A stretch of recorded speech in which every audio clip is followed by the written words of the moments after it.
Welcome to ABC AdamBobrowConnect, the channel where you send me emails and I do my best to be helpful. Alright, here we go.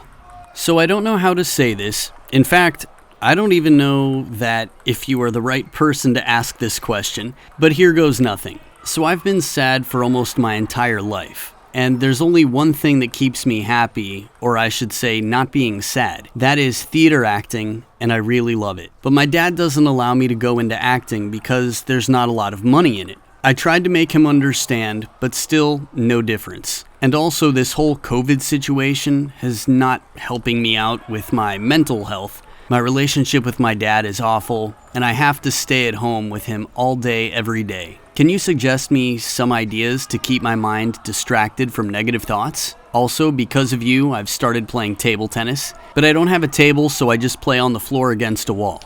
If you're still reading this, which I don't think you are, but if you are, then I want to say a big thank you for filling the void that's in me. Please keep up the good work, man.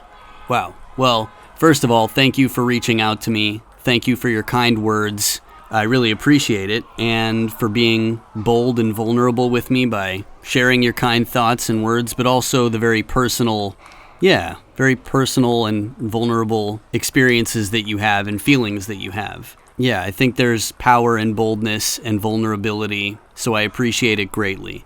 Okay, well, this is something I should preface. First of all, I'm not a psychologist. I'm just a human being who's trying to pay attention to the world around him as he experiences it. So if anything I say is helpful to you, then awesome, great. If anything I say is not helpful to you, then no need to use it. You can abandon anything I say and just write it off, as I am not a professional psychologist and just another human being, experiencing his life. So fun fact, I was a theater major in college, so I can appreciate that theater acting is something that you really appreciate. I have tons of fond memories from acting in theater, and as many things in life, some of the most fond things or fond memories from that experience was actually probably the relationships that I made. Now, first of all, I want to say about your father, I don't know the details of your relationship, only what you wrote me in your email. Most parents love their children and have different ways of expressing it.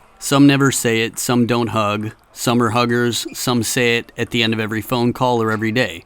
And it doesn't mean that they love you more or less. It's often cultural. And currently living in Asia, I know a lot of people whose parents don't say I love you to them, but they know from their actions that they really do, whether that means providing for them or offering shelter or even expressing concern. So, the reason your dad doesn't allow you to go into acting, as you mentioned, is because as he feels there's not a lot of money in it, or odds are, most people who pursue it end up quitting or end up changing careers. And it's not because your father doesn't want you to be happy, it's simply because he doesn't want you to starve. He doesn't want you to struggle. And I think this is true of parents around the world. Now, if you can show them that, you're succeeding, you're getting by, you're supporting yourself, you're on your way to doing things that, show that you have, say, a promising future, or you're unlikely to be starved, or that you're really happy. I think most parents see happy kids as healthy kids, assuming you're happy for reasons that don't involve harmful substances or not being in touch with reality. But, okay, let's talk about that. So what can you do?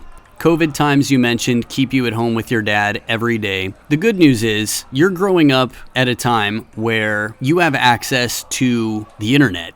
And the internet is amazing. It's the reason I'm talking to you right now. It's the reason probably that you know who I am or watch my videos or thought to write me. Yeah, that's amazing. That also means you have access to all sorts of education and even platforms to perform. So let's say theater acting is what you pursue or are really passionate about. Well, I got into theater acting because in high school it was available to me. Actually, I guess in middle school I started. But my hope was to do film acting, and theater was just more readily available. Acting on camera was more about auditioning, and a lot of auditioning and not a lot of work. It is a tough way to make a living. So, in terms of you and acting, you can do a lot of acting that you film on a cell phone. I mean, most of my YouTube videos were filmed on my cell phone and still got a lot of views, a lot of people saw them. The content of your acting is the most important thing. You don't need to have a professional camera.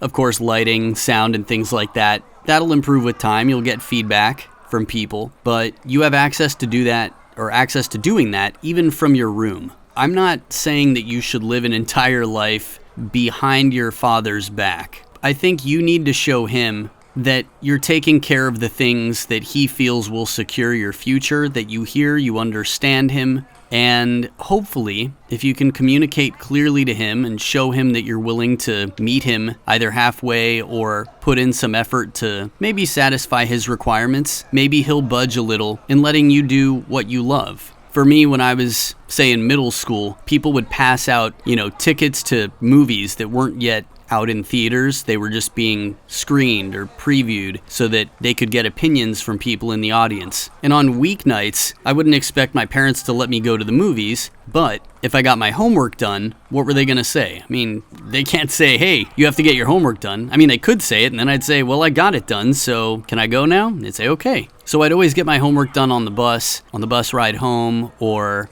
between classes, I'd work like crazy on my homework to make sure that my parents would let me go to the free movie that I got the pass for if I really wanted to. So maybe something similar can be said for your father. Now, to address the fact that you've been sad for almost your entire life, first of all, I'm sorry to hear that. But the good news is that you know what it's like. And while I'm not a professional in dealing with depression, I've been sad, and I've been sad at times where it felt like a really long time and I didn't know how to get myself out of it. I think human connection is almost always one of the best ways to get me out of sadness when I feel really sad. Maybe it's a hard breakup, maybe it's things not going my way, but yeah, there have definitely been times where I thought, man, what's it gonna take for me to get out of this sadness? And making someone else happy or reminding someone else that I'm there for them when they need me is often the most powerful way for me to get out of my sadness. So hopefully you're able to connect with your closest friends or people that seem to really respect you, listen to you. Yeah, I think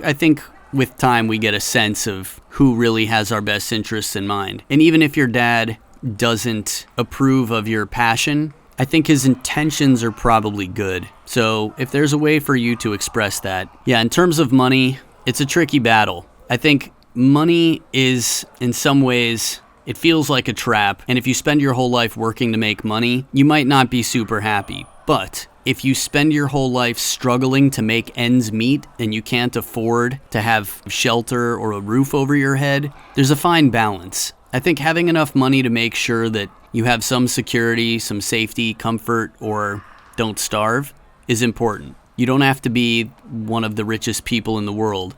But yeah, if you can make enough money that you have time to enjoy it or time to do your passions, then you can transfer. You can work on your theater. You can be working on your theater part-time, working on your acting. Yeah, theater acting is an incredibly hard way to make a living. On stage, some people make a good living doing that, but it's not as lucrative. It doesn't pay as much as, say, acting in films. So, if it's really a passion of yours, do your best to find time for it.